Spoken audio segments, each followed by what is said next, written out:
Well, after one of the weirdest entries in recent memory, things go back to normal and we are given more answers than ever before.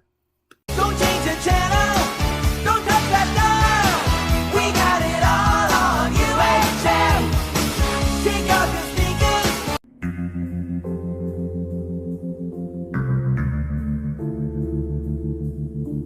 Hey guys, it's Kevin again. This is going to be my review for Part 9 of Twin Peaks: The Return, and obviously I was really looking forward to this episode, especially after whatever the hell Part 8 really was, which just such an audacious and experimental hour of TV, just one of the best that I have seen in such a long time. And the fact that I watched that episode back on, I think, Tuesday, and I'm still thinking about it, that's when you know you're watching a really amazing show. And I was definitely really looking forward to seeing how this episode was going to be.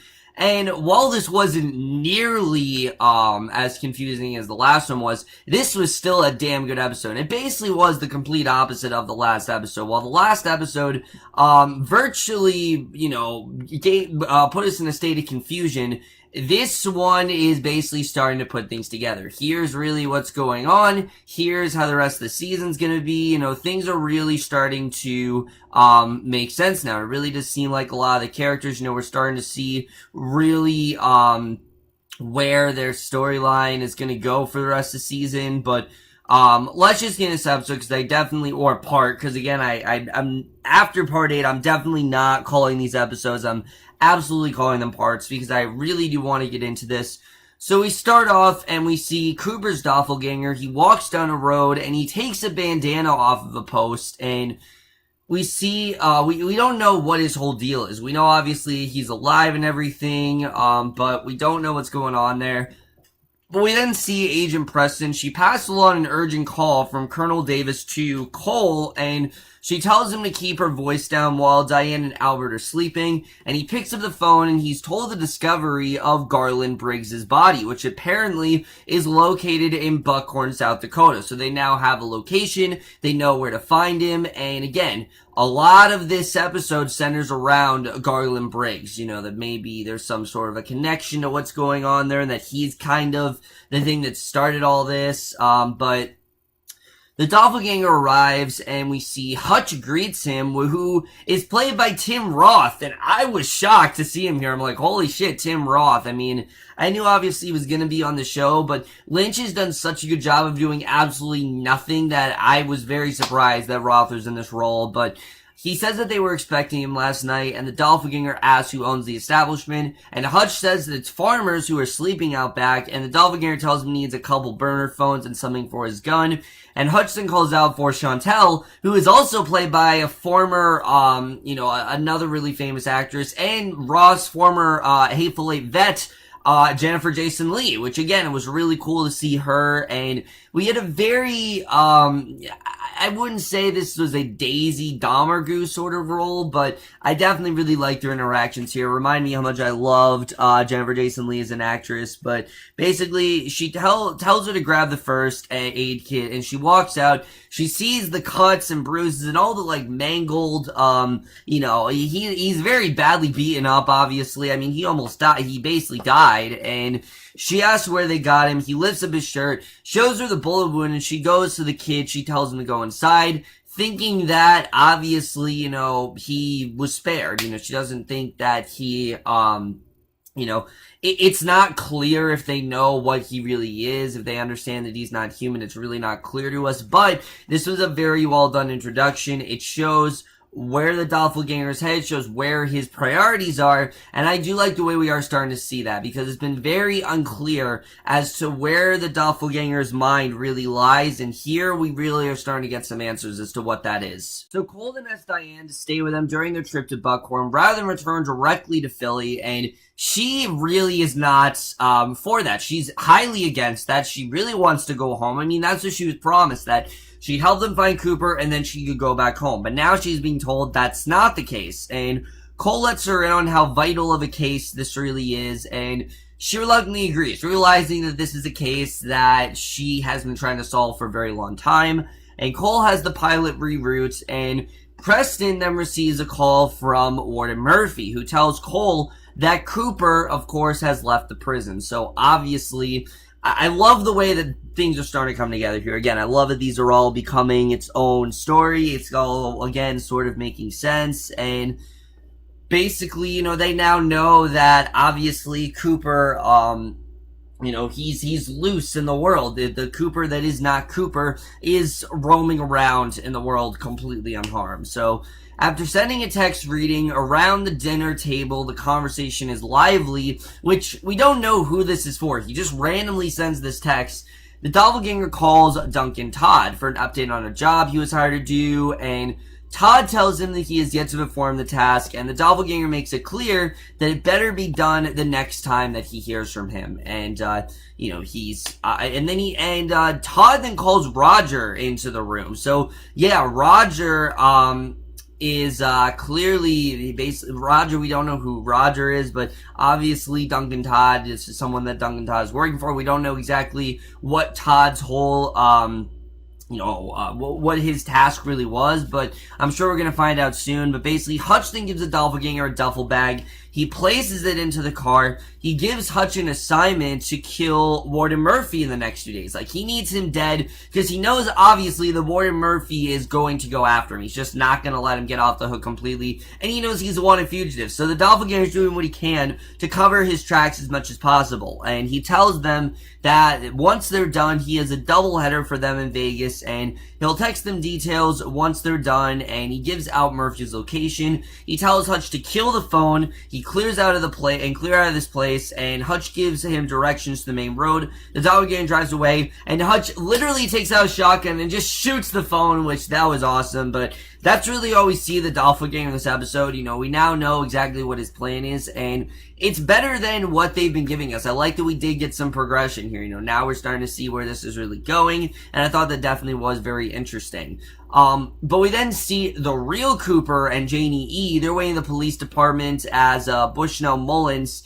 He's giving a statement to the Las Vegas police, obviously because, Cooper was just attacked and he almost, someone tried to kill him, and obviously he's trying to tell them that about concerning Dougie and the attack that being attempted on Cooper. He informs he's never had any trouble with Dougie at all, and he can't think of any reason why someone would just try to kill him besides a grudge. Even the police tell him it's probably a financial situation. So you can tell that Bushnell's doing what he can to try to cover his own ass, but also protect Dougie. And he recalls that before Dougie came to work, he was in a car accident. And every once in a while, he showed lingering effects. And he says he doesn't understand how his car blew up and how someone tried to kill him all at the same time. How did these two things happen, exactly in the same day? So whatever it must be, it is a strange business. And after the police dismiss him, he actually allows Cooper to take the rest of the day off and says that they will seek answers the next day. So, again, you know that he very much does trust Cooper, or, Dougie to him. He knows very well that what's going on, this is not just some random coincidence. There obviously is some outworldly element that they just don't understand yet. And I do like that he's telling him, look, we're going to get those answers. We're not completely done with this. And I do like the way that he is helping him out. I'm interested in seeing really where this is going to go. I don't know if this is really going to work out for Bushnell. I could really see this backfiring horribly, but I do like the way that Cooper has gone through to him. So we then get a really interesting scene where the police notes that they have absolutely no information about Dougie Jones prior to 1997. And this I found very interesting because obviously the show started, we did see the real Dougie Jones, living out, and then Cooper basically inhabited his body. But this leads them to suppose witness protection. Maybe he was in witness protection all this time, and Detective D. Fusco, he brings Cooper a second cup of coffee. He takes his first cup for it to be analyzed for identifiers, obviously because, we know how obsessed Cooper is with the coffee, and Cooper and Janie E. remain seated. The former is observing the American flag in the lobby. We don't know what the hell this is about, but he's looking at the American flag in the lobby in a woman's red shoes, and he then forces on an electrical outlet. Now, obviously, this electrical outlet is how he did get through. This is how, he turned into Dougie. I just don't really understand what this is all about. I don't really understand what this is connecting. Obviously, we know last week we did see the whole thing with that figure regurgitating Bob and then him coming through an electrical current, so I don't know if that's really what he's thinking about, but as the police then gather outside the motel where he's staying, we see Ike the Spike Stadler. He leaves a message for JT and says that he's taking medical leave. He leaves his motel room and is stopped in the hallway by the police because he knows obviously that they're coming after him. So they basically do in fact capture him, and Andy and Lucy, we see them searching for furniture online, arguing over which color chair to get, and Lucy wants the beige mode while Andy wants the red one, until Andy decides to just let Lucy have it her way, though she decides to order the red chair that he wanted instead. And again, just little things like this, they don't seem that important, like them fighting over furniture, but red has always been a very significant color in the show. Just something about the color red usually means some sort of evil is inhabited within it. So I don't know what this red chair really means, but I do think this is going to be a lot more vital than we think. So unattended by his caretaker, Mary, we see Johnny, of course, that being Ben and Audrey's sister, who I think Audrey's still in the coma, but he's running around his room completely, by himself. He's chased by his mother to the point where he runs directly into a wall, and that scene was honestly kind of heartbreaking. One, the fact that Johnny isn't any better. He still is pretty much just as disabled as he was in the original show, but also that he has completely no control over anything and doesn't really care about his surroundings. I mean, it's really sad what Ben's wife really does have to go through. I really did feel bad for, I really did feel bad for Mary here. I just thought that was really, really sad stuff overall. I know we're gonna see more with Johnny Horn probably this season, but, I really did feel bad for him in that scene. I mean, again, I can't imagine what it must be like to really have no control over yourself whatsoever. It's just really sad to think about, but basically, we see Bobby then visits his mother with Frank and Hawk to discuss her husband's activities concerning Cooper. And this was a really great scene. I really love this scene with Bobby's mother, but basically, she talks about how she was expecting the visit, as Garland had told her this would eventually happen, but would not explain what it would really be all about. She just knew that they were eventually going to go to her for information, so she's been anticipating this for a very long time. So per his instructions, she gives them an object that was hidden inside a chair, which is what Garland told her to give them should this conversation ever come up, and she tells Bobby that when Garland told her about this, he was a very long way then from where he is today, and somehow he knew that it would all turn out well, and he saw this life for him and never for a second lost faith in him, because we know throughout the entire show, Garland was always beating on Bobby. He had a very tough, family life, and that was one of the things that really did make Bobby such a great character. He had all these inner demons, and he had all this guilt, and Garland was telling him to move past it. So to see that Garland really did care about his son, actually did want a good future for him, I really did like seeing. So she actually does hand them the object, and we'll get more into that in a little bit, but it was really cool to see Bobby again. We haven't really seen much of Bobby since part 4, and this is probably the most progression we got with him as a character so far. So Cole, Albert, Diane, and Preston, they meet Knox and Mackley at the Buckhorn Police Department to view Briggs' body, though Diane does stay behind the lobby simply because she's not interested, which I thought was honestly really funny. Again, she just does not want anything to do with this mission right now. She just wants to be to herself, and she reads a text that says, around the dinner table, the conversation is lively. So we realize that the doppelganger somehow must have texted this to her. Now, how he got her number, I have no idea. Obviously, he has ways to do that, but she's the one who got the text message, and I do not think that this is going to be a good situation for Diane. This definitely spells trouble for her, but Mackley explains that the circumstance of the body being found as they go to the morgue where Talbot waits, and Mackley then notes that William Hastings and Ruth Davenport have been blogging about alternate dimensions, and Albert notes that the incorrect age of the body, and Cole pulls him aside, and they connect it to Cooper, that whatever's going on, this has to do with Cooper. So they return, and Talbot shows them Dougie's ring found inside the body, prompting Cole to wish to speak to Hastings, because obviously there is a connection there. So We then get this extremely weird scene with Jerry where he's still very high, he's observing his foot, and his foot literally is like, I am not your foot, and he grabs it, falls to the ground.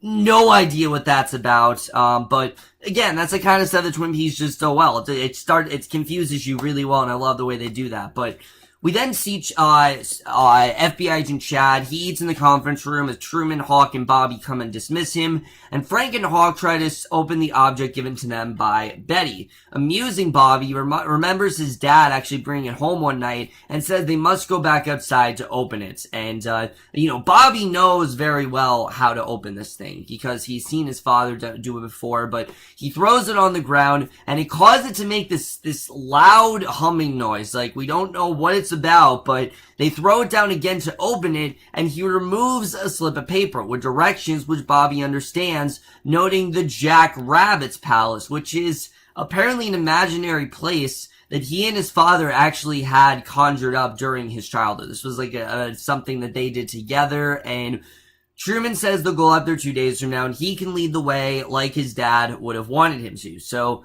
also in the object is transmission that Briggs intercepted with Cooper's name, which makes them realize there must be two Coopers. I mean, there has to be. There has to obviously be some sort of a connection to this. This isn't just a random thing. And, that was a really well done scene. I really did love that. I'm interested in seeing really where this is going to go. If this is really going to do anything for them. What's really going to happen here. I think this is going to be very interesting. So, Cole and Preston then go outside to Diane as Albert is indisposed. She continues smoking and she hands it to Cole, and he remembers the smell and basically harkens back to when the two of them actually used to smoke together. Really well done scene, but we then get this very big scene with Hastings, who we haven't seen this character basically since the first episode, the first two parts. We see he cries in the interview room, and Matthew literally did such a great job with this character. Pathetic, but at the same time, you can understand his misery.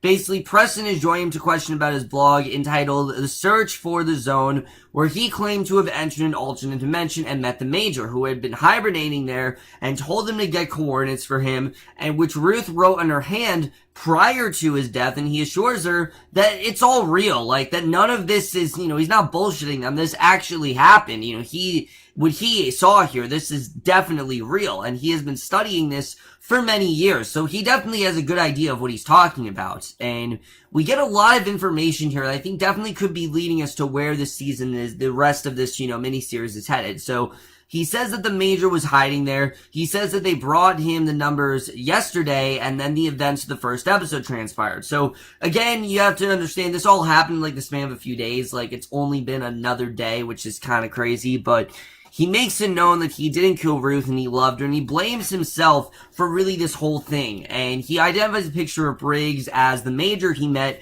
who he claimed to have floated up saying, Cooper, Cooper. So clearly he went to the same place as Cooper did. And he disappeared, something that Hastings has really never seen before. He says that it was beautiful, and then Ruth was suddenly dead. And it was all so terrible, and he woke up, and he was in his home, and, Preston asks if the Major killed Ruth. She thinks that that's where we're going with this, but he says that there were so many people there, and he doesn't really know what is happening to him. Why are they targeting him? Why is his life completely tarnished like this? And he just wants her to help him, and he thinks about all the things that him and Ruth have planned, and this scene was both heartbreaking but also really funny, just by Albert's little, fruitcake line. I thought that was funny, but also seeing this man in bitter trauma, knowing that he is completely innocent, and that he obviously was framed by, I think, the Doppelganger. I think the Doppelganger is probably the person that is behind this. It's just really heartbreaking. I think we are going to get more clues to the Ruth Davenport murder. I'm glad that we are reopening this. I'm interested in seeing really where this is going to go. But this is probably the most important scene in the entire episode, and I'm definitely interested in seeing where this takes us for the rest of the miniseries. So we then see Ben and Beverly. They're again investigating the strange noise in the hotel. And basically, Ben likens it to a monastery bell. He doesn't know exactly what it is, but it seems to be getting louder and louder, and the two nearly share a romantic moment. They're about to have sex, but Ben politely refuses. He doesn't want to put any labels on this. He thinks that this is a horrible idea. So I think there definitely is something that Ben is keeping from Beverly that we don't know about, but I do think we're going to see a lot more of Ben moving forward. I didn't know if Ben was really going to play a major role in this miniseries, but it does seem like that's the case. So we then get to the ending here, which was really interesting. We see Hudson Mohawk is performing human, and let me just say that I am aware of the fact that I know I said that I wasn't a huge fan of the performance aspect. Well, I do know very well that most of these are connected. It's just, that would take me to do a lot of research and re-listen to a lot of songs, and right now, I don't really want to do that, so I don't really want to talk about what these songs mean, what the connection to them really are. I think there'll be there's definitely a very obvious connection. I'm not entirely sure what that connection really is yet. I don't know, but basically, we get these two new characters, Ella and Chloe. They're speaking at the Roadhouse, speaking about the former being fired from her job for being high, and Chloe says she can't really remember, but she doesn't really see what the big deal is since she did all the work required, and says she's got some kind of wicked rash, and the second that I saw them, like, holy fuck, she's getting possessed. But basically, Ella asks where she's working now. Chloe says across the street serving burgers, and she asks Ella if she's seen a penguin. They both laugh it off, and Chloe continues to scratch herself pretty profusely. Like, it's a really nasty rash, and basically all River Simone then perform a violent yet flammable world, and that is the way this episode ends. Really great stuff overall, but let's just get into this part and where we're going for the rest of this mini-series. Really a lot of stuff to get into after this chapter, basically. First of all, we now are starting to get some answers as to what's going on here. Now, I don't know if that ending means that Chloe is basically the next to be, the next person to inhabit the spirit of Bob, but we know that Laura Palmer is probably on her way, and we know that Laura is probably going to be the source of all of this evil, basically. So, I'm not saying that Chloe's going to be like the Laura Palmer of the show, but I do think that her scratching herself, that's not, something just random. I mean, I've said this before, nothing that Lynch does in the show is a coincidence. Nothing. Absolutely nothing that he does is a coincidence. Everything that he does for a very specific reason, and I think this is one of those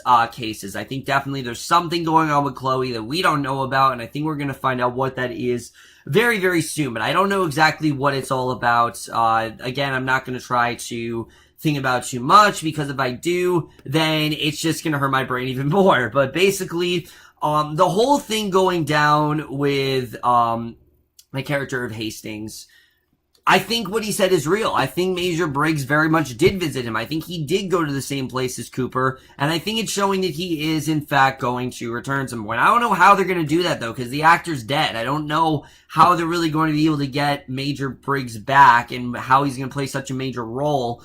I don't know if he's going to come back necessarily, but it does seem like Cooper's ascension, basically, is kind of because of what happened to Major Briggs. Like, I don't know if he sacrificed himself or what's really going on there, but it very much just seemed like his reason for still living is basically because of Major Briggs. At least it seems that way. But that whole scene, Matthew Lillard really acted the hell out of. I really love the way that was done. It does seem like Cole and Preston, they're starting to get some answers here as to really what's going on. Diane, really can tell, really wants no part of this. She kind of just wants to go home. So I'm kind of worried about Diane. I don't know if she's really going to survive the rest of this series. I don't know if that's really going to happen to her, but we'll have to see the way that really does turn out. As far as Truman, Hawk, and Bobby, I love the way this is starting to connect, where Bobby basically is going on this quest that him and his father always wanted to go on, and that he is going to be the one to lead the Jack Rabbit's palace. Now, what this is all about, we don't really know, but I do love the way this is starting to haunt him, and how this is something that reopened from his childhood. I think that definitely is very interesting overall. I'm interested in getting into all of that, what that really is all about. I think it's definitely going to be very interesting. As far as what's going on, like I said, with the whole thing with Dougie, obviously Bushnell and Cooper, they're gonna figure out what's going on. Cooper's probably the one character that he clearly is starting to regain some of his consciousness. You know, every episode he becomes more and more like his old self. But I really do hope that the whole Dougie thing does start to wear off, because there's only so far you can go with this plot line. I don't know how much more they can really do with this. So I do hope we get maybe just 1 or 2 episodes of this. I hope he goes back at least, at part 15. I'll say that. I hope it's part 15 that he does, in fact, decide to go back. But we'll have to see the way that really does turn out. And then the only thing to really talk about is Hutch and Chantel. Obviously, they have this task that the Doppelganger wants them to perform, but what's the whole thing going down in Vegas? Does it involve killing the real Cooper? I mean, I would have to assume that the Doppelganger knows that the real Cooper is alive and well, so I'm thinking that he's gonna try to kill the actual Cooper, so that way he can be the only Cooper left, but I don't really know what that's really all about. But either way, guys, I definitely really did enjoy this part overall. This was, again, another really solid entry in the Twin Peaks saga. Not nearly as weird as what we did get with part 8, but I don't think it need to be. I think we need a little break from the confusion for a while. I'm glad this part was a little bit more grounded in reality. It still wasn't anything normal, but it was a little bit more easier to follow than, you know, obviously the events of the last one. And I am going to give Twin Peaks The Return Part 9 an A-. We're guys doing this episode of Twin Peaks The Return. The most you guys thought of this part overall. Love your thoughts on it. Where do you think this really is headed from here on out? But that's it for my review. Hope you enjoyed. We'll see you guys in my next video, which will be for part 10 of Twin Peaks The Return, and we'll see you guys for that. Okay, bye.